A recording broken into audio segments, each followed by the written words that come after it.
Wina TikTok abazo kuwagirako Tata Chimbowa ba Miki simu tufane Miki tasonde musajja wa manyi nnyo ndi wakabi just omanyi ndi wakabi agamanyi ngonagavude ku TikTok nze nkubye TikTok kati ngenda mu myaka 2 nakuba video ya milioni 4 mu lunaku lumu nakuba video ya milioni 1 mu kitundu ky'olunaku imagine enzija je najja sigamba nti oba kwesoma oba kine nagira mu blessing yali eyenjawulo tinafuna ebintu mu bwangu samenyeka nnyo sijja kwewayiriza mbu namenyeka nnyo neera natobako emabega n'abantu be naleeta ne banzi bakozi page ennene naye nange ne mmala ne mbeera blessed nze nkola obulango funa obulango sawa zino nyimba ku bivulu tudde ku Life Media tugamba yatogera ebintu ebyenjawulo leero tulina omuyimbi Headboy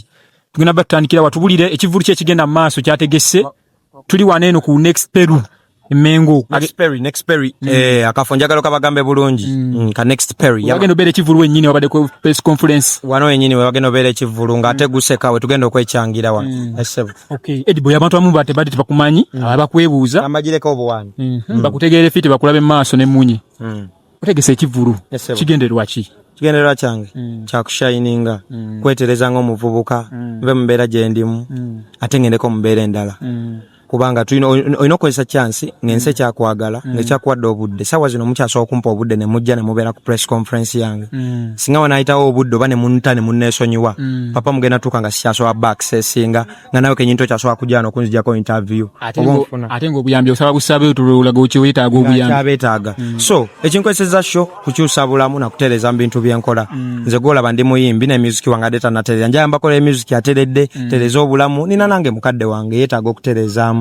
naye mukadde wange wakubanze saagala kukuba media bizibu byange mbunzije mbagambe nze kuyamba maama nedda gwe yamba nze byonna bye naakola kuyamba maama baganda bange bato baana ba street bonna kitegeeza nze njo byekolera saagala nzije ngate mpita vision ze z'amaanyi oyita kulabulabinga Headboy omuli awo just bintu bingi byenfokasinzeeko kukola sheno era kyoboomanya wo nsapoti nga tosapoti nze nzekka nenga mumpagire mwana nga 3 August tugenda beere Mengo ku Next Perry wano wennyini ku kifo mukirabye kirungi kinyirira kipya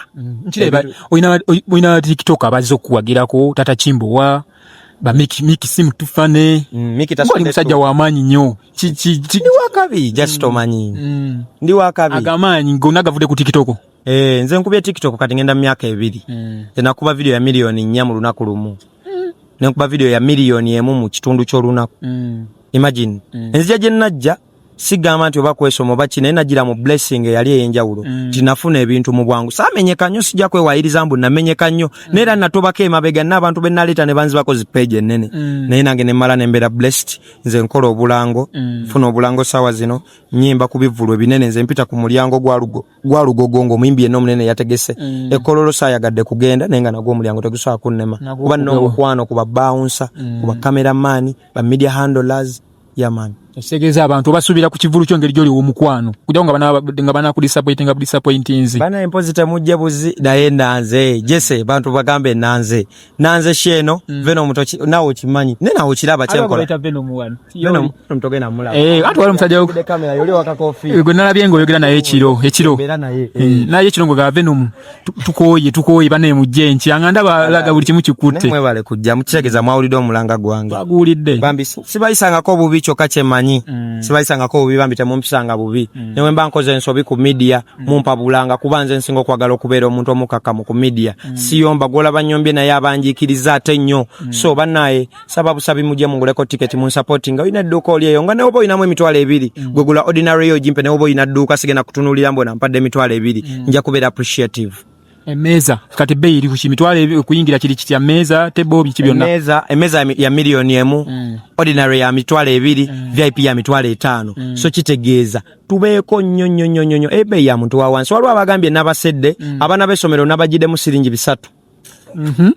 omwana w'essomero ngoze ne bag erimu ebitabo ogenda yingiri omutwalo 9 mu 7 coin ngenda zikubise za balance wammwe za somero yaman bwawera bakuwa pocket money wa mitwalo 5 kwatako 9 jangu musho onyweko nusu mutwalo segezo sigazaawo mmekaawo mbalirako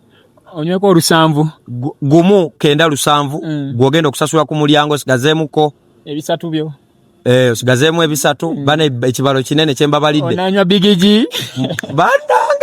simanyi babadde emitwalo 5 mugende mu show Headboy gweretako gumukenda 7 ngenda kuwa tickets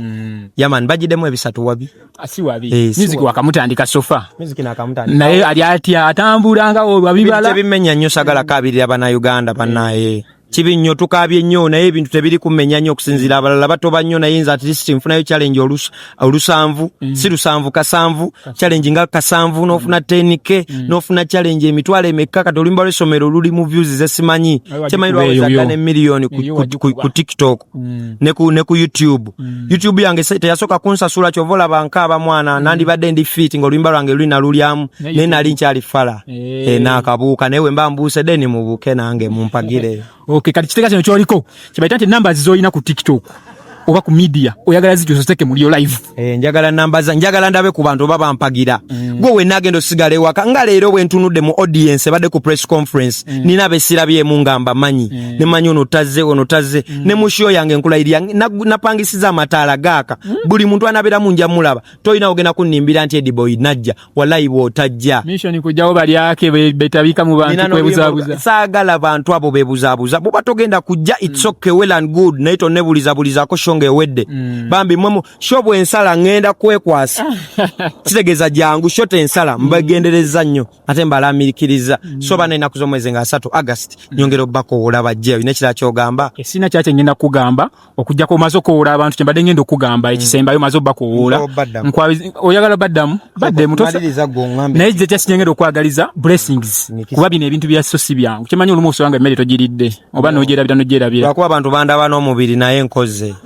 nkoze gwe tokiwulira nze muliye nze newulira nti nkoze wadde omubiri kungulu guyinza okulaga nti kweguli naye nkoze yaman show ntwala mwana baganda bange shemenya bayite bayisoko bayite bagweyo mumpagire mbayise we mutajja mugenda kukola bubi wallahi mbayise shemenya shezitowa nze shentudde mu lubuto kati kuva leero kuva Jose nadamu kulya paka zizino sawa zigenda mu lwagu tugenda mu lwagulo sinalya mukama shauri amuna marusu mwana Justin nanga show kuba ne wotulolye ngera tonakola atakole talienga kansoke nkole nali oregulo nali yango mazokola nga buzi mwezi funyi nakuzo mwezi nga 3 August tugenda bera mengo ku next ferry don't miss Headboy 11 concert somero tulioche oba tulilekeka quick insobolo kwagala no gweddalo atene nkuchawa kubasagala wala bless okay bera best muyimbi wa fewe gwanga kakabi nyoko